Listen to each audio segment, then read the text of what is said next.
Okay, let's unpack this. We're doing a deep dive today into, well, a really pivotal piece of history. It's about Britain's journey, that long, winding road towards creating its welfare state. Hmm. And it really gets into economic insecurity, what it felt like, how it changed over time, and how society tried to deal with it. Exactly. And our guide here is George R. Boyer's book, The Winding Road to the Welfare State. We're going to be pulling out the key insights from his work, following the story he tells. Yeah, our mission is, I guess, pretty straightforward but important. To really get a handle on how ideas about poverty, about insecurity actually evolved in Britain, and to trace how social policy developed. From those older, informal ways people supported each other, right through to the big state interventions. And just to be clear, we're sticking strictly to what's in Boyer's book for this. That's right. And you'll see how those traditional sources of security, things like the church, family networks, neighbors, helping out how they were really shaken up, fundamentally changed by industrialization. Okay, so let's dive right in. The book makes a really interesting point early on about what insecurity felt like, comparing pre-industrial times to the industrial era. It does, yeah. Before the Industrial Revolution, insecurity often came from things you couldn't control. Bad harvests, floods, that sort of thing. Like R.H. Tawney famously said, "The peasant curses the weather."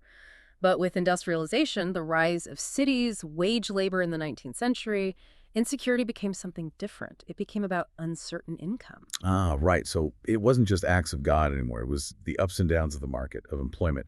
How does the book actually define economic insecurity in that new context? Boyer's definition is quite specific. He talks about it as a household's exposure to drops in income, drops large enough to cause real financial distress. Yeah. So it's not just being poor right now, it's that constant nagging possibility of falling into serious hardship because your wages could just disappear or plummet. That phrase, constant threat, really lands. It sounds incredibly stressful. Yeah. How do we even, estimate how common that was for working families back then, say in Victorian times? Well, the book explains how historians try to do this. One way is looking at occupations, identifying jobs known for being unstable or low paid, like unskilled dock work or industries with big boom and bust cycles. Another way is using data from those contemporary town surveys. They look at a household's income relative to the poverty line. If your income was below the line, or not much above it, the book mentions being within about 8 shillings of it, you were considered insecure. 8 shillings. Okay, help us picture that. What did 8 shillings actually mean in practical terms back then? Well, based on other figures in the book, an unskilled worker might earn maybe 18 to 20 shillings a week around the turn of the century. So being just 8 shillings above the poverty line, that's maybe only a 30–40% buffer above bare survival. Not much room for error at all. Okay, yeah, that puts it in perspective. So using those kinds of methods, what's the overall picture? How widespread was this insecurity for working class families? It's pretty shocking, actually. The estimates suggest that nearly half, almost 1 in 2 working-class families in Victorian Britain lived under this constant shadow of potential severe financial distress. Wow, half. Yeah. That's a huge number. Yeah. So this wasn't some fringe issue. It was woven into the fabric of everyday life for a massive part of the population. That ever-present risk of falling into serious need must have made everything precarious. Absolutely. It affected everything: where you could afford to live, what you ate, whether you could possibly save anything, what happened if the main earner got sick or work dried up. It was just always there. So, facing this huge challenge, how did society try to cope? Especially before the state really stepped up later on. Yeah. The sources mention the old poor law, self-help, and charity. Right. The poor law had existed for centuries, funded locally through rates. Before 1834, it actually provided quite a bit of help, including outdoor relief help given outside the workhouse. But then came the big change, the Poor Law Amendment Act of 1834, based on a Royal Commission report. That shifted things dramatically. The 1834 Act? Oh. Yeah, that one has a reputation. What was the core idea behind it? Deterrence, basically. The main recommendation was that for able-bodied adults and their families, relief should only be offered inside a workhouse, the famous well-regulated workhouse. The aim was to push people away from seeking help, though it wasn't always strictly enforced everywhere immediately. And you can see the effect in the spending numbers, can't you? Oh, absolutely. Poor relief spending was around, 1.9% of GDP on average between 1812 and 1832, peaking at 2.2%. After 1834, it drops sharply, averaging only 1.1% between 1835 and 1850. That's a big cutback in the public safety net. Okay, so the state's pulling back. What were working people doing for themselves? The book talks about self-help. Yes, and that was already happening. Friendly societies were pretty common. Members paid in to get support if they were sick or for funeral costs. The book says by 1815, something like 29% of adult men belonged to local ones. There were savings banks too, but realistically, only a fairly small number of workers could afford to put much aside, and the amounts saved were usually tiny. So if the state starts offering less help outside the workhouse after 1834, what happens to those self-help efforts? The argument in the book is that it's very likely the reduction in state outdoor relief actually spurred more self-help. It makes sense, right? People reacted to the shrinking public option by trying harder to cover themselves, joining more friendly societies, trying to save a bit more if they possibly could. Boyer is careful to point out this doesn't necessarily mean the old system was massively abused, but more that people were rationally responding to the policy change. If the state wasn't going to help unless you went into the dreaded workhouse, you'd better try harder to look after yourself. That makes a lot of sense. But this makes a tougher workman. Poor law, more self-help, plus private charity, did it actually work when times got really tough, like during a big economic slump? And that's exactly where you see the cracks, the fundamental weaknesses, especially in the mid-Victorian era. The poor law just wasn't set up financially to cope with huge spikes in need. Poor law unions would face financial problems, even crises during downturns. The classic awful example is the Lancashire cotton famine in the 1860s. The cotton famine, yeah. That was triggered by the American Civil War cutting off cotton supply. Precisely. It devastated the textile industry in Lancashire. The scale of the distress was just immense. Boyer notes that in the worst-hit areas, the number needing poor relief more than tripled. Even in an earlier downturn, 1846-48, Manchester saw relief numbers jump 244%. The cotton famine was just much bigger and lasted longer across the whole region. So faced with that kind of catastrophe, how did charity step in? Private charity became absolutely vital. Relief committees were set up, raising huge amounts of money. This charity often worked alongside the poor law, sometimes even independently. Over the main 3 years or so of the famine, the total cost was over £3.5 million. And the split was roughly 55% from the poor law, but a massive 45% from private charity. Charity was essentially keeping things afloat. Why couldn't the poor law just raise more money itself? The book points to a really key problem, the way the poor law was funded. It relied on local property taxes, the poor rates. But this system wasn't good at tapping into the new wealth being created by industry. And worse, in a slump, when more people needed help, property values often fell and it was harder to collect the rates. So just raising the rates enough was often politically impossible or impractical. Places like Stockport, even back in the 1840s, had to appeal for charity because they couldn't face levying another really high rate. This period also seems to be when the debate really intensified about the best way to help the poor state versus charity. Oh, definitely. You had strong arguments on both sides. Critics of just handing out charity, like Canon Barnett, argued it was actually damaging. They thought it made people lazy, stopped them from saving, and basically created dependence, created paupers. Barnett had that really stark, controversial line, "The poor starve because of the alms they receive." A pretty harsh view, framing poverty as a moral issue. Mm-hmm. What was the other side of the argument? People like Beatrice Webb argued the problem wasn't the poor's character, it was the basic economic reality. They saw most poor people as hardworking, but their wages were just too low and too insecure to get by, especially in this volatile industrial world. They needed systematic help.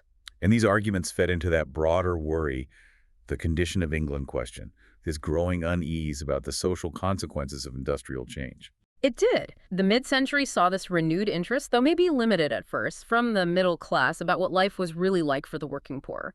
But that interest really got kicked into high gear later on, thanks to the incredibly detailed, factual surveys by people like Charles Booth in London and Seabaum Rowntree in York. Their findings, plus things like the poor health of army recruits for the Boer War, really shocked middle-class sensibilities and forced poverty back onto the national agenda. Okay, so after these mid-century crises exposed the system's limits, the book talks about another policy shift, the crusade against out-relief. What was that about? Right. Starting around the early 1870s, there was this really strong push, especially in the cities, to clamp down and enforce that 1834 principle for the able-bodied unemployed, relief only inside the workhouse. No more outdoor relief for them. What was the motivation for getting tougher again? According to the book, a big factor was the middle class wanting to cut their local poor rates. There was an act in 1865, the Union Chargeability Act, that spread the cost of relief across the whole poor law union, not just the individual parish. This meant wealthier areas within a union ended up paying more towards the cost from poorer areas. This led to a bit of a backlash, a demand to make relief much more deterrent, hence the focus on the workhouse test to discourage people from applying and keep costs down. And the result of this stricter approach. It massively reduced the role of the poor law for unemployed people. The idea was they should rely entirely on their own savings, friendly societies, maybe charity. But as Boyer points out, this system just kept breaking down whenever there was a serious economic downturn, like the one in 1885-86. People were left with very few options. The book also highlights the rise of something called chronic underemployment in this later Victorian period. Yes, this became seen as a kind of modern evil. A large group of low-skilled workers, particularly in cities, weren't always fully unemployed, but they were constantly dipping in and out of work, or only getting short hours, irregular work. As William Beveridge later wrote, really capturing this growing understanding, reasonable security of employment for the breadwinner is the basis for all private duties and all sound social action. Without that foundation, things just fall apart. And the unemployment stats from around 1870 to 1913 seem to back this up. They're very revealing. The average unemployment rate over that whole period, if you include time lost to short-time working, was about 11.3%. If you just counted those totally out of work, the rate was almost half that. It shows just how much of the problem was this partial insecure employment. And while good data on the unskilled is harder to find, other evidence suggests their unemployment rates were even higher. And seasonal work was a big part of the picture, too. A huge part. The building trades are a prime example used in the book. Average weekly earnings for construction workers could be 17–24% lower in the winter months, November to February, compared to the peak summer month of May. So you had to somehow earn enough in the good months to survive the winter. So given all this insecurity, the underemployment, the seasonal dips, how well was working-class self-help actually coping by this point, after 1834? Well, friendly society membership did grow, and savings did increase, as we said. But the book argues it just wasn't enough for a very large number of families facing these sorts of pressures. Those savings accounts, while more people had them, were still typically tiny, averaging only about £4 or £5 in 1901. Again, compared to wages, that's maybe 2 to 4 weeks' pay, not enough to ride out a long spell of unemployment or serious sickness. And friendly societies, while helpful, especially for skilled workers, often had contributions that were too high for low-paid, irregularly employed laborers, or their rules were too strict about contributions and formal unemployment benefits. They were very limited. By 1908, only about 12% of adult male workers were covered by trade union unemployment schemes. So you have this combination, a very strict, poor law, self-help that's insufficient for many, and limited charity. It left a huge number of people incredibly vulnerable, didn't it? Especially the unemployed and underemployed. Exactly. And by the turn of the 20th century, the stigma, particularly around the workhouse, was so intense that many people would endure terrible hardship rather than apply for any kind of poor law relief. Another area where insecurity was really stark, according to the book, was old age. How did families try to manage that risk? It was a real patchwork. People tried to save, maybe belong to a friendly society or union, though very few offered actual pensions back then. They often worked for as long as they possibly could, even if their earnings dropped, and they hoped for support from their children or maybe neighbors. But the reality for many older people was quite grim. It was. For a large proportion, savings were minimal, their health declined so they couldn't work, and sometimes help from children wasn't enough or wasn't available. So ultimately, they had no choice but to turn to the poor law. The rate of pauperism people receiving poor relief among those aged 65 and over was high. Across England and Wales in 1906, it was nearly 20%, 1 in 5. And how did that crusade against out relief we talked about affect the elderly specifically? Well, the stricter administration after the 1870s did lead to falls in the numbers of elderly receiving relief in some areas. But crucially, older people really hated the idea of going into the workhouse. There was a huge stigma attached. Receiving outdoor relief, help while staying in their own homes, was seen as less shameful, maybe even something they'd earned. So the push towards workhouse-only relief hit the elderly hard, especially older women who historically were more likely to get outdoor relief. The book also mentions regional differences in these old age pauperism rates. Yes, quite significant ones. In 1906, rates were lowest up in the north of England, highest down in the east and in London. These differences seem linked to things like how strictly the local poor law officials applied the rules, average wage levels, higher wages might mean more chance to save, and possibly even different regional attitudes or cultures around welfare, though those north-south differences remained even when you tried to account for wages and administration. So despite some improvements here and there, poverty and insecurity are still massive problems as Britain enters the Edwardian era, the early 1900s. And this is when the book says poverty was sort of rediscovered. What sparked that? Well, as we touched on, it was those incredibly detailed surveys. Charles Booth's work in London was a bombshell, finding that over 30% of the entire city and nearly 38% of the working class were living in poverty. That just stunned middle-class society. It made the sheer scale undeniable. And Seabaum Roundtree study in York had a similar effect. Hugely important. Roundtree's book, Poverty, A Study of Town Life, from 1901, confirmed Booth's findings using really careful, systematic methods in a different city. His work, plus those shocking statistics about the poor physical condition of Boer War recruits, really brought the issue roaring back. People couldn't ignore it anymore. Roundtree also gave us those concepts of poverty lines, didn't he? Right. He came up with the idea of a primary poverty line, the absolute bare minimum income needed just for physical survival. Food, rent, clothes, fuel. Enough to stay alive, basically.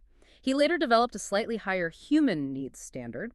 And one of his key findings, which really challenged assumptions at the time, was that a huge amount of this poverty wasn't caused by people being lazy or drinking too much. It was simply caused by wages too low to support a family, even if you worked full-time, and by the fact that wages didn't account for family size. So this reignited the old debate about the deserving versus the undeserving poor. It really did. But Roundtree and Booth, with their hard data, made a powerful case that the vast majority of people in poverty were deserving. They were poor because of economic factors largely outside their control, like low pay, irregular work, illness, big families. This directly challenged the views of people like C.S. Locke and Helen Besanquet from the charity organization Society, who still tended to emphasize individual character flaws as the main cause and were critical of Booth and Roundtree's methods. But the sheer weight of evidence from Booth and Roundtree was hard to dismiss. And all this, the new evidence, the public concern, the ongoing debates, seems to set the stage for the liberal welfare reforms. Exactly. You have this growing body of knowledge about just how bad things were and, importantly, why they were bad. Combine that with major political changes, more working-class men having the vote after the 1884 and 1885 Reform Acts, the rise of the new Labor Party, and then that huge liberal election victory in 1906. All this created the momentum, the political will for the state to finally take more significant action. Okay, let's quickly recap those key liberal reforms, say from 1906 to 1911. First up, the Old Age Pension Act of 1908. A massive step. It brought in state pensions for the first time, non-contributory. You didn't have to have paid in, but they were means-tested, and only for people aged 70 or over. The initial amount was small, 5 to 7 shillings a week.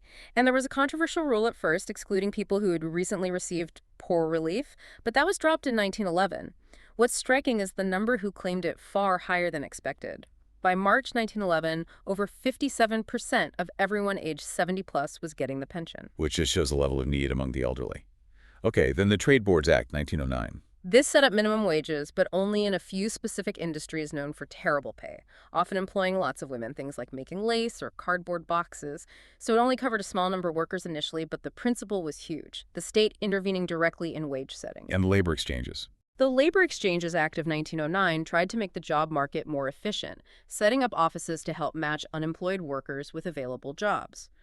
William Beveridge, who we'll hear more about later, was a key figure behind this. Right. And finally, the big one, the National Insurance Act of 1911. Yeah, this is probably the most foundational piece. It introduced compulsory national insurance. Part 1 was health insurance, covering most workers for medical care and sick pay, though, crucially, not their families. Part 2 was unemployment insurance. This was the really radical bit, but it started small, only covering workers in certain trades prone to cyclical unemployment, like building and shipbuilding. About 1 in 5 adult male workers initially, benefits were limited to 15 weeks, and the whole system was contributory funded by payments from the worker, their employer, and the state. The book mentions that even these reforms weren't universally popular. People like Beatrice Webb had criticisms.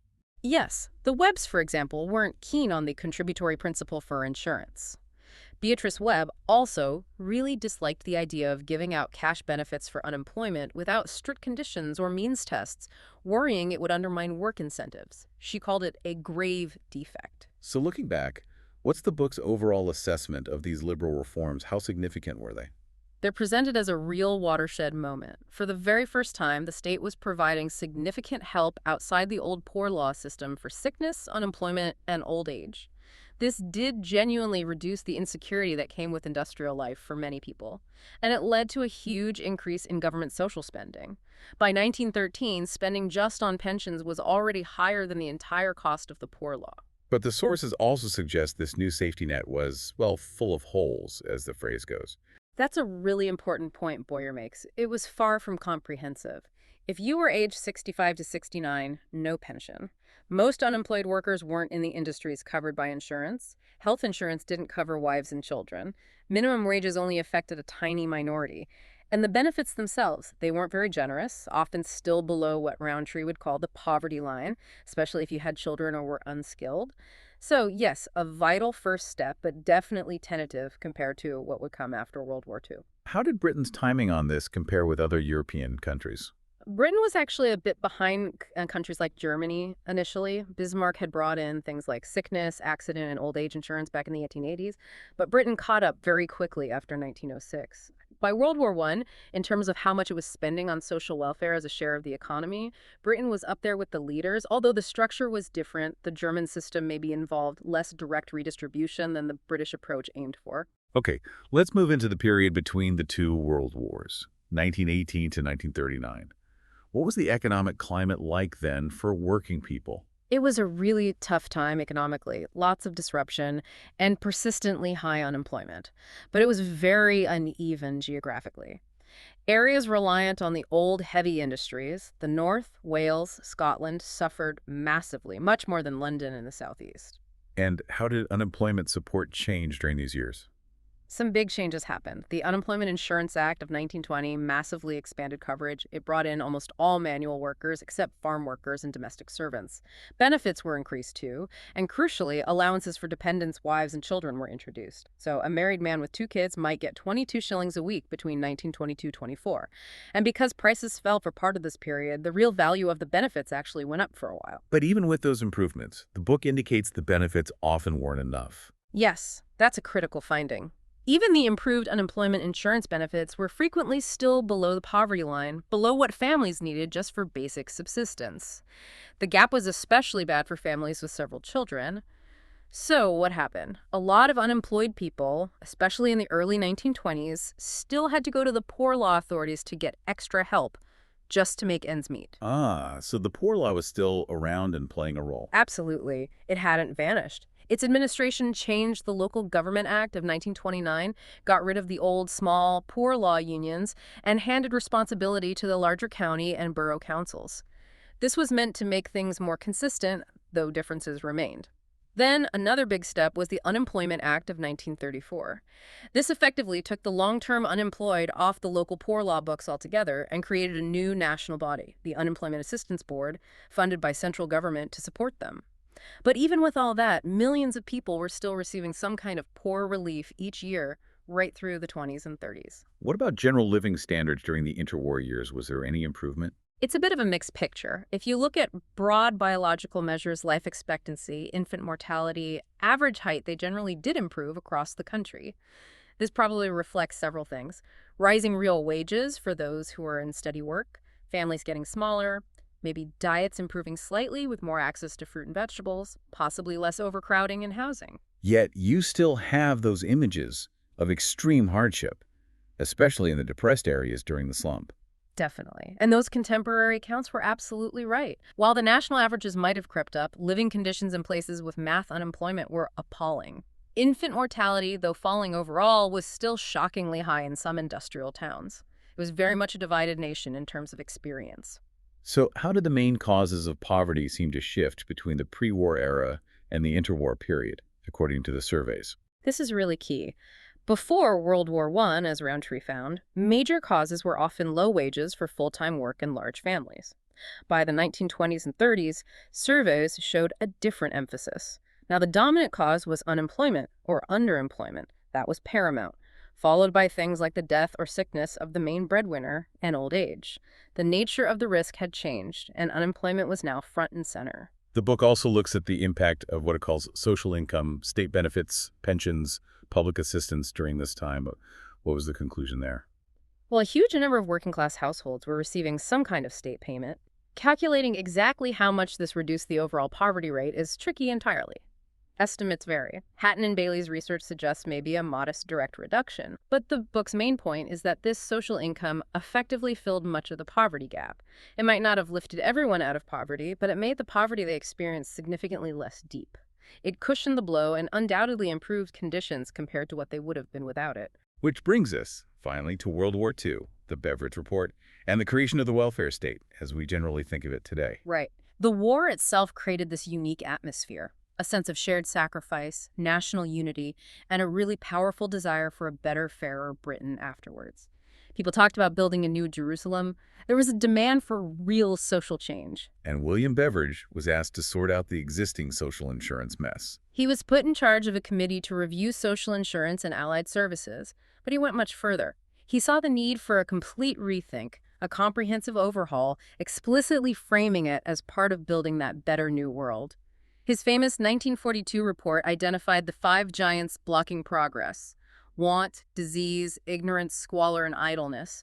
He argued the main causes of want poverty below a basic subsistence level were, yes, still low wages and large families when the earner was working, but primarily the interruption or loss of earnings due to unemployment, sickness, injury, or old age. His aim was ambitious: to abolish want. And what were the key principles he proposed for his new system? Universality was central. It should cover everyone, from cradle to grave, not just certain workers. Contributions should be flat rate. Everyone pays the same amount each week. And benefits should also be flat rate. Everyone gets the same basic minimum. Crucially, he argued these benefits should be enough for subsistence, sufficient without further resources in normal circumstances, and should continue for as long as needed without a means test. He made the case that this wasn't just socially just, but also economically sensible, it was affordable, and would boost national productivity by keeping people healthy.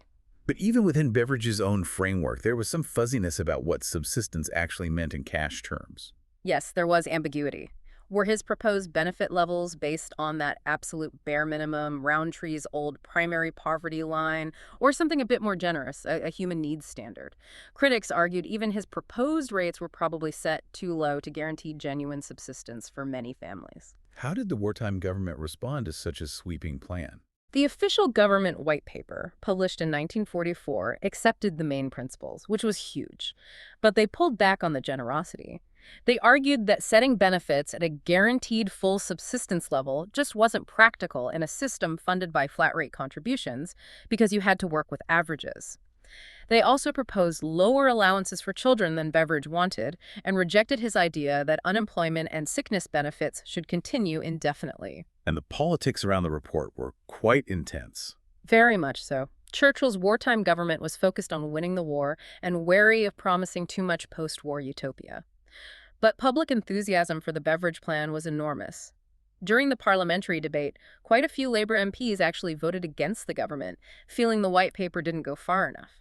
And Labour's landslide victory in the 1945 election was widely interpreted as a clear mandate from the public to implement the Beveridge vision and build that new Britain. Which led directly to those landmark post-war acts. Yes, principally the National Insurance Act of 1946, setting up the Universal Flat-Rate Insurance Scheme, and the National Health Service Act, also 1946, which established the NHS from 1948, offering free health care to everyone based on need, not ability to pay. So what was the verdict on the impact of these huge post-war reforms on poverty, based on the sources? Roundtree did yet another survey in York in 1950 with G.R. Lavers, and their findings showed a really dramatic fall in poverty compared to his survey in 1936. Now, later historians like Hatton and Bailey have reanalyzed the data and suggest Roundtree and Lavers might have slightly overstated how much of that reduction was purely down to the new welfare measures alone. But the overall conclusion holds. The post-war welfare state did substantially reduce the poverty rate and filled a very large part of that poverty gap that had existed for so long. What really marked out this post-war welfare state from everything that had gone before? I think two things stand out from the book's perspective. First, the universality it aimed to cover everyone, breaking from the piecemeal, targeted approach of the past. Second, the principle of equal access, most clearly seen in the NHS, where your income or insurance status didn't determine your right to treatment. There was also a big shift in funding and administration away from local rates and towards central government taxation and control. But the book cautions even these massive reforms weren't the end of the road. They didn't eliminate insecurity entirely. The fact that poverty had to be rediscovered yet again in the 1960s shows that the challenge didn't just disappear in 1948. So looking back over this whole winding road, we started with industrialization, creating new kinds of insecurity that overwhelmed the old ways. Then we saw society lurch towards the harsh new poor law, rely on self-help and charity that proved inadequate, especially in crises. Then came the shock of Booth and Roundtree's findings, forcing a real debate about poverty's causes and the state's duty. That paved the way for the first tentative steps with the liberal reforms. And finally, spurred by war and beverage, the creation of a much more comprehensive, though, as we've heard, still not perfect, post-war welfare state. And the key things pushing change all along seem to be, first, the real economic shifts creating new problems. Second, better information actually knowing the scale of poverty. Third, politics, the growing voice and power of working people demanding solutions.